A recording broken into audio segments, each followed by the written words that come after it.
you're more than just your diagnosis and that there is so much more to you and to life.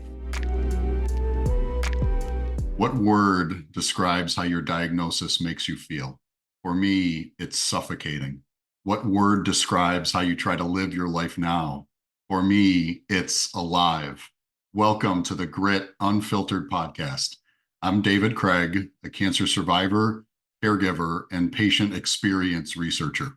Our purpose for creating this podcast is to share the personal experiences that have shaped who we are and how they drive everything we do now. So hold on, because grit is real, grit is raw, and we don't hold back. And to help launch this very first podcast episode, I am honored to welcome Lauren Listauskas. Hi, Lauren. Hi, Dave. How are you? I'm good. I'm good. It's Friday and I can't complain. That's wonderful. I guess technically I do the opening, but you're much more familiar with these conversations now than I am. So I'm excited to see where we go. Absolutely. I'm excited to have this new podcast happening and really get to show a different side of ourselves, our community at Gryt Health, and everyone who's really a part of the healthcare experience. Whether you're working in it, you see yourself in it, or you might just feel like a part of the healthcare system, even as a patient. So I'm excited to dig deeper and get to the unfiltered parts. Yeah, because we kind of all do this work and we all know each other and see each other, but we don't often enough kind of pull back the curtain to see what's under all that. And boy, are we going to do that. Absolutely. I'm excited. Awesome. So let's start, Lauren. Would just love to get into like what are the things that shaped you most as you were growing up? What are those influences? Yeah, so I think growing up, looking back, I can say I had a really good childhood. I had two loving parents that stayed married.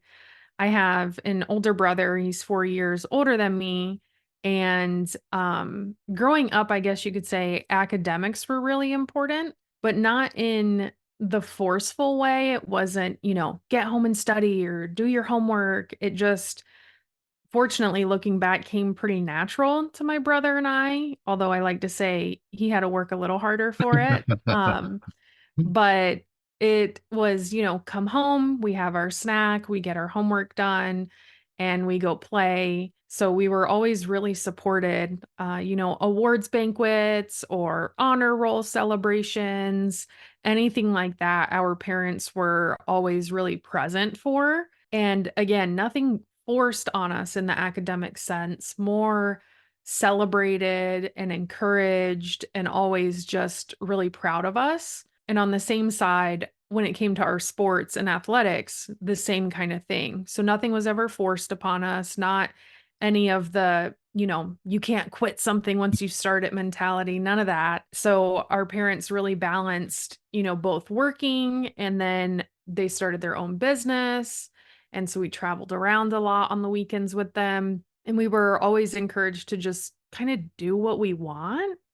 It sounds really like abstract looking back, but whatever we were interested in, they encouraged us to go through with it, explore it. And were there along the way, supporting us and encouraging us. So, again, whether it was academics and doing really well in certain areas in school or sports, at one point, my brother was playing varsity soccer, I was playing JV soccer. And so I think my mom spent like 4 nights a week at the soccer field and making hot dogs and nachos in the concession stand like 3, 4 nights a week, and always just kinda toting us around and doing different things, again, whether it was, a soccer game, a soccer tournament, or even a quiz bowl that we had to go travel to. We were always just really, really supported and always encouraged and in a really open way, even with religion. I grew up and my dad went to Catholic school and my mom was Jewish. And we were always just given the flexibility and the freedom to explore things, even when it came to things like religion. If we wanted to go to temple and explore that with our mom, okay, let's go do it. If we wanted to go to mass at a Catholic church, we can explore that. And we were never really cornered into anything. They really helped us grow and be who we are in the way that we wanted to be. And I think that has just really followed me throughout my entire life. So, yeah, when it comes to thinking of my life influence, I think it easily has to be my parents and how I grew up and how we were treated and raised, and ultimately, even more so my mom, who just was always my best friend. We had a really close, loving, open, honest relationship. So I guess I have to give credit to my parents Well, that's a good thing. and my brother for some healthy competition all the time. You can share a little credit with him, just a little. Just a little bit. I love it. You and I have experienced so many similar things in life, and I know we're going to share some of those, but that really speaks to me what you just shared. My parents and my brother, were the core of my influence growing up. My dad's motto was the difficult we do immediately, the impossible just takes a little longer. And he was always an innovator and an entrepreneur and, always future looking to see what we could accomplish. My mom was a history teacher and had a deep passion for where we've come from and what shaped us and, learning from all those experiences. And so I had both of those, like what made us who we are today. And then, how much does the future hold looking forward? And so growing up in that environment just, created this curiosity as much about the future as about what brought us to where we are. Right, right, and I think so many people you talk to, and it's how they were raised or childhood events, good or bad, that, now that we're older and we look back, holy crap, that really shaped us and molded us. We didn't know it in the moment, but it definitely did. Yeah. I know a huge life event that you and I share in common in our mid 20s was the first time cancer, impacted us personally. And I'm just, the more we share about each other's journey, the more I just realize how much I felt alone going through all that, but how much all of us feel alone going through those types of things. So, what was that for you? Yeah. So growing up, I had, friends or friends' families getting diagnosed with cancer, things like that. So actually, my best friend, who I met in sixth grade keyboarding class, my last name starts with an L, hers is an M. So we were sat next to each Of other. course. Sixth grade, first day of school, middle school, big deal. And we're still best friends to this day. But ultimately, her sister, who was in fourth grade, had leukemia at the time. So, my first real experience, I would say, was knowing what her sister was going through. And as her best friend, why did, play dates look different? Or why were her parents maybe not around? Or, what is this relay for life thing? It's not just some big all night party. Why are we really there? And that was kind of my first exposure, even though I knew previous grandparents on my dad's side had had cancer, but I didn't really get to know them when I was young. And just always growing up being, I guess, science. I love science. I love gross stuff. I love medicine. So always just a general interest. And then my mom's mom, my grandma, was diagnosed with breast cancer. So then we had a really intimate family experience with it. And my mom would travel down to Florida all the time to take care of her. And things were fine. She was in remission, and then ultimately had a recurrence, which then led to her passing away. And before her recurrence, actually, my mom's sister, so my aunt, was in her 40s, and she was diagnosed with stage 4 lung cancer in her 40s. So again, my mom was the rock of the family and took care of her sister. So looking back, I think ultimately my grandma didn't have maybe the strength to move forward like she did at her first diagnosis, knowing that, she was preceded in death by her youngest daughter. So that's family stuff. So I guess I always kind of thought, well, I'm eventually going to get cancer, right? Well, I didn't expect it to happen at 23. So at 23, I was diagnosed with cervical cancer, and that really opened my eyes in a whole new way. I instantly was mad. I was angry. Why is this happening to me? I could no longer relate to my friends who were off doing normal things for that age. I was back and forth to doctor's appointments, minor surgeries, labs, imaging testing, everything. And I had to go 2.5 hours away to actually see my gynecologic oncologist. And going through that, ultimately in May of 2016, I had a radical hysterectomy, which means I was also left infertile. So I cannot have children of my own or carry a pregnancy. And that really changes you. Maybe not in the moment, because again, I was 23, I was single, I didn't have any children, I had no idea what I wanted to do in life when it came to family planning. But now that I'm, oh gosh, 31, it's a little bit of a different picture. And thinking more about that, and now that I'm at the age I am, how that impacted and changed my life. And not just the fertility aspect, but the anxiety, the depression, physical side effects. I mean, I've gained so much weight, I can't take it off. I have lymphedema, I in my legs, I have nerve damage. So physically, I just can't do the things I used to do and be as physically active, which has been really hard. But at the same time, as I saw growing up, my mom caring for everybody in the family, my grandma, my aunt, my mom obviously easily became my primary caregiver, going to appointments, just taking care of me physically after surgeries, everything like that. And also just there as someone to talk to as best as she could be there because she was only the caregiver. She never experienced cancer of her own. So that was my personal big life change, you could say, definitely. Trying to cope with and live beyond being diagnosed with cancer in your early 20s. You've always been someone I respect for how you talk about these things and how real you are about them. Did somebody teach you that? I mean, nobody in their life plan says, "Oh, at 23, I'm going to have a radical hysterectomy." Like, how did you learn to be able to do that? I, I think what we previously talked about, just growing up, again, always being encouraged to be who I wanted in the way I wanted. I was always just really open.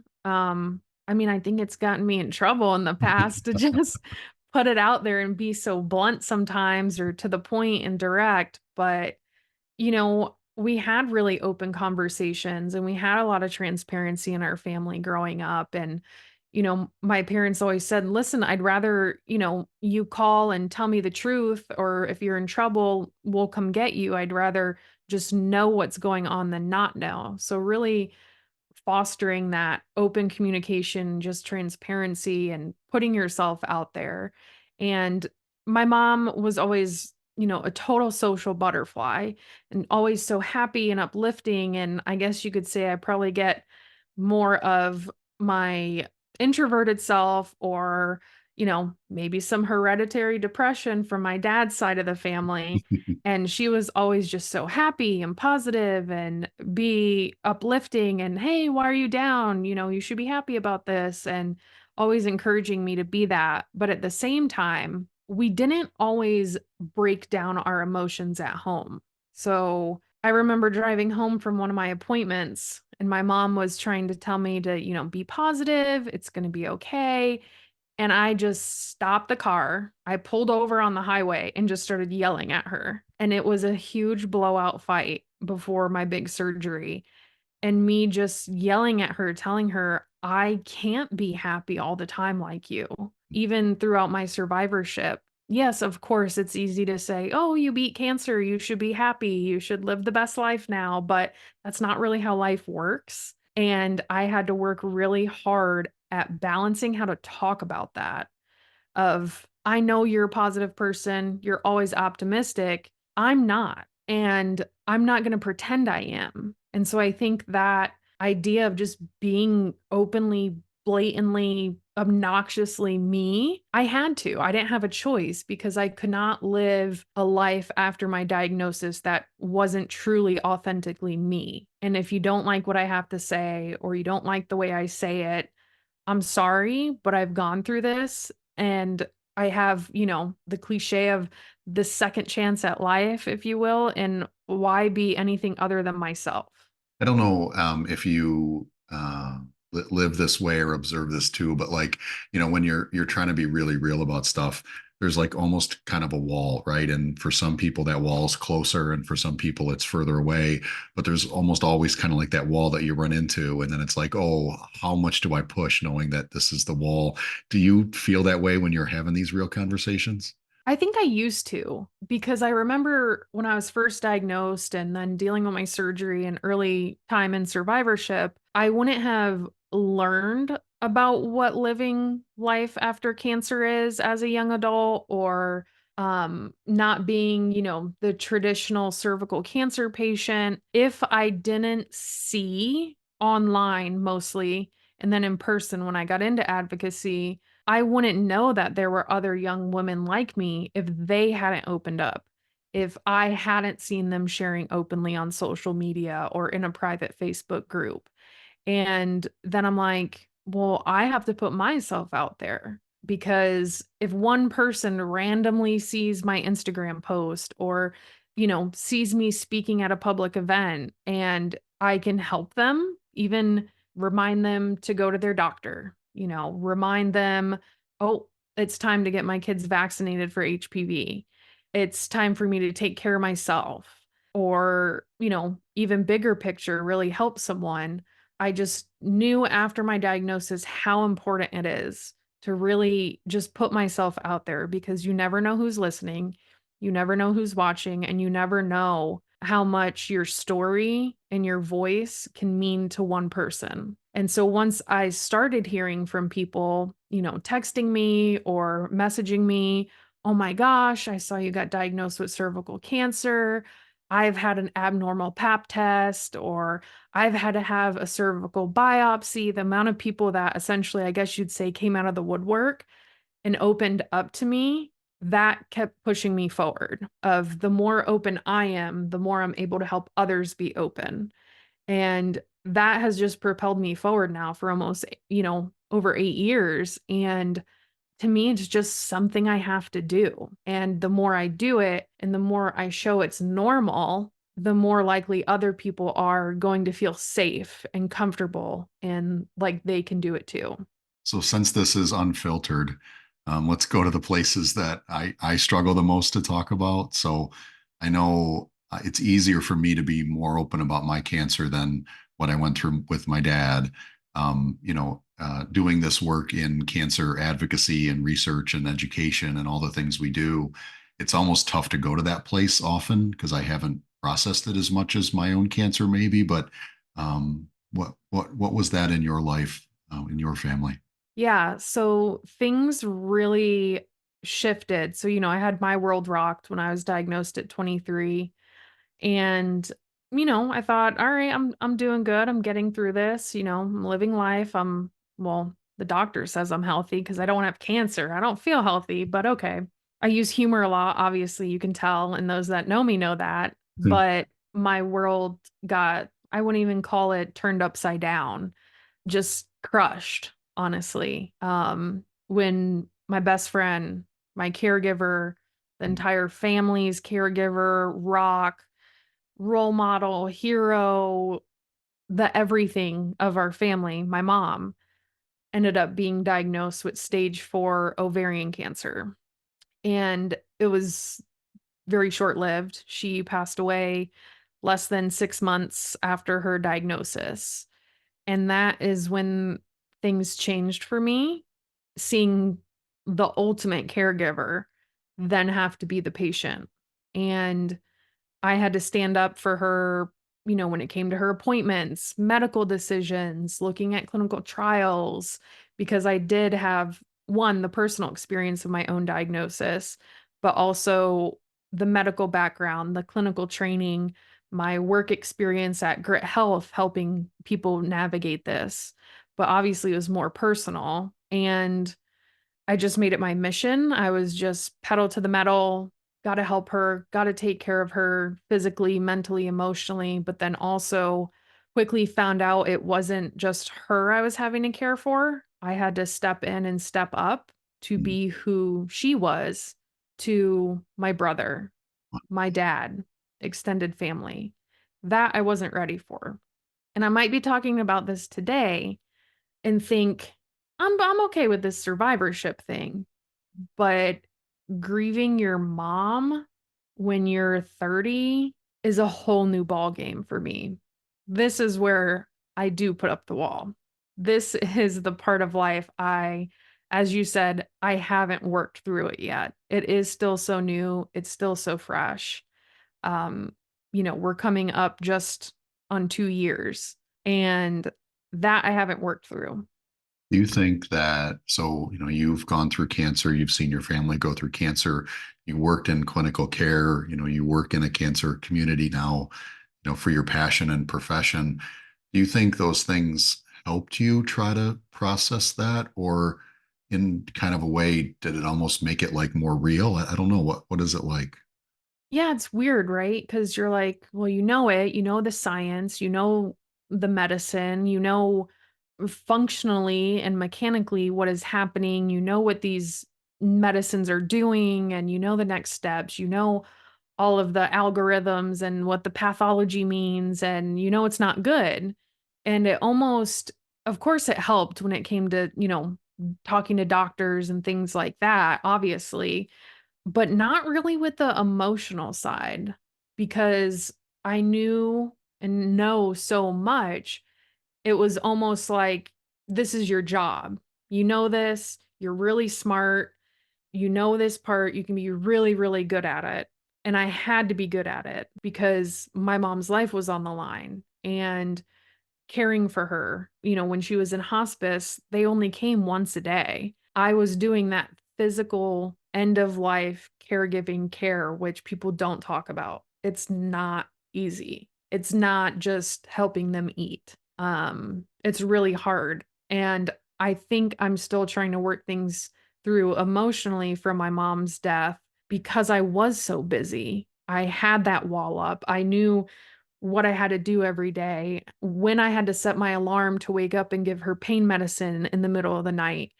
I just was so busy and so consumed in using that part of who I am that I didn't even want to crack the door open to the emotional side. Because if I let that side of me show when I was caring for her, how could I get everything done? I would be so overwhelmed and so burdened with feelings when there was just so much to do and so much to get done. I'm actually scared of that part in me, because it's like once you open it, it's almost bottomless in there, and so I'm almost scared to crack that door open. Yeah, it's cracked open. It's definitely not wide open. I recently went to a conference this year, like 2-ish months ago, and they talked a lot about grief and emotions. It was for advocates, so they talked a lot about caregiving in the sense of professional caregiving, right? If you're a nurse or you're just caring for people emotionally. Yeah. And they talked about end of life care and grief and bereavement from the aspect of either being a clinician or an advocate and helping people. But that was the first thing I've done or attended since my mom's death, and holy moly, did it slap me in the face. I was just crying, and, these strangers, they're shoving a tissue box at me and they're like, "Are you okay?" And I'm like, "I'm fine, but I haven't processed any of this, and I know this is geared more towards the professional side of caregiving, but Yeah. holy shit, I it hit me, and it hit me hard, and it really made me face my emotions, and that sure, I might feel like I'm pretty darn good at survivorship, but when it comes to being a grieving daughter and in this process of grief, I got a lot of work to do. And so I'm grateful for that though, that it showed me that you got work to do and you need to work on this and you need to open yourself up to it the way I've opened myself up to it personally from my own cancer experience for other people. That it's time for me to do that for me and no one else. You had that moment, just the first door inching open moments, open up the whole world behind it. I'm really happy you had that. Um, I know we wanted to chat about the things that have shaped who we are and kind of like how we struggle now in the work we do. For me, as a cancer survivor and working as a researcher in pharma, I felt like, I still didn't know how to help my dad. I didn't feel like I knew enough about clinical trials and doing this work now. That was my dad passed 12 years ago. I still have to balance that. We know what we know now, and we're working hard to change things now. But how do I put that, grieving son, in a separate place or an okay place to not feel like I'm, letting people down if I'm not doing more. It's really hard to handle both of those. I don't know if you, how do you feel on that? Yeah, I think it's definitely hard just again having the professional side of knowing this and knowing that, and knowing what's right, knowing what's wrong, what could have been done in the past that could have made things better or easier to where coping with, well, that's not what happened. And it's okay. But the one thing, no matter how things go in the past, there's one thing we can do, and that is change the future. Mm, My mom's original tumor sample it didn't have enough cancer cells to then undergo biomarker testing. If it had, maybe things would be different. We don't know. We can't play that game, but what I really can do is just keep talking about it, putting myself out there, helping educate other people, bring awareness to these things because if you're not talking about it and you're not exploring these problems in the healthcare system, nothing's gonna change. You have to make a lot of noise sometimes for people to turn around and listen. And so that's what I'm really hoping as we explore different conversations with people in this podcast. I wanna talk about things. I wanna be really real about it because as you and I both know, any diagnosis, cancer or anything. It's a life-changing experience, and if you're not really real about it and you're not showing the hard parts, how the hell is the next person who gets diagnosed going to know it's okay to sit on the toilet and be constipated, that that's normal? It's okay to worry about what it's gonna be like to be intimate with someone again after a cancer diagnosis. The really real, raw parts that you're not gonna read online or that your doctor's well, no, probably not gonna talk to you about. The way you do find out about these things is from other people. yeah. I don't know if you meant it, but I heard an invitation in there. Were you just inviting people to be bold and unfiltered with you? Absolutely. I welcome it day in and day out. Anything I do at Gryt Health or even in my personal life or personal advocacy, anything, I always say, we're not rainbows and unicorns at Gryt Health. We never have been, and I'm telling you, we never will be because that's not real life. And it really, really is not what it's like in cancer. Yeah. I know you do some really wonderful things for yourself and to heal. What are the things you're doing to take care of yourself these days? Yeah, so, I mean, I'm like a broken record, I'm always telling people things, and then I'm like, maybe I should take my own advice, right? I can dish it out, but I can't take it." But one of the things I do really encourage a lot of people, in the cancer community and throughout Grit Health is find something that's not cancer that you can enjoy, whether it's an old hobby or a new hobby, just explore something that's not cancer. So for me right now, I'm obsessed with my dog, obviously, but for myself, the one thing I do by myself without any friends, without any family, without my partner is I go play polo once or Oh, twice a week. wow. So that is my one thing. The people I play polo with don't even know I had cancer. I don't talk about my health. I don't talk about anything related to my work. I go there, I'm outdoors, I'm with horses, and I'm exhausting myself physically trying to keep up with people and just putting myself out there and doing something new and knowing I have that I do have a part of me outside of cancer from work and from the personal side that I'm much more than that because I think it's so easy, especially if you're working in this. Your work is cancer. You go home and it's cancer. You're dealing with your own cancer side effects, that it's really important to remember, you're more than just your diagnosis. And that there is so much more to you and to life and to explore those things. I feel like you and my therapist must hang out because she just told me that last week. Are you friends on the side or no? Not that I know of, but I mean, you never know. It's just been really important, right? Because I work in cancer, and then having worked in cancer to had my own cancer, I feel like I'm scrolling on Instagram or Facebook and I'm like, "Oh my god, this is all just cancer. I need to just like put my phone down." And that's when I get to go to the polo field and just be outside and get sweaty and, come home smelling like horses and, dirt. I love it. It sounds amazing. Okay, so two questions. In one word, how would you describe how the diagnoses in your life have made you feel? How the diagnoses in my life have made me feel. That's a hard question. Mhm. I would probably have to say alone. Wow, I feel that. And with everything you've done and do, what word describes how you try to live your life now?